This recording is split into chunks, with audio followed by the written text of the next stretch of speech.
खासदार श्रीकांत शिंदे यांच्या पाहणी दौऱ्यात आमदार राजेश मोरे खड्ड्यात पडून जखमी। डोंबिवलीतील मानपाडा येथील तलाव सुशोभीकरणाच्या भूमिपूजन सोहळ्यात खासदार डॉक्टर श्रीकांत शिंदे यांनी आमदार राजेश मोरे यांच्या कार्याची स्तुती केली। मात्र या कार्यक्रमाला अनुपस्थित राहण्याचे कारणही त्यांनी स्पष्ट केले।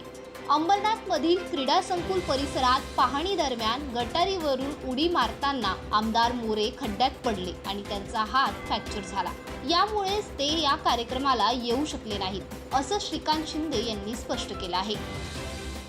67,000 लोकांनी विचार केला होता काय निवडून येतोय की नाही, पण मला माहिती होतं की राजेश मोरे सारखा एक सामान्य कार्यकर्ता आपण दिला, कारण की सगळे कार्यकर्ते त्याच्यासाठी जोरात धावू लागले आणि एक सामान्य कार्यकर्ता जो आहे आज आमदार झाला। ते राजेश मोरे ते एक लांब उडी घेता घेता खाली पडले, त्याचा हात फ्रॅक्चर झालाय म्हणून ऍडमिट झाले, म्हणून इकडे येऊ शकले नाही।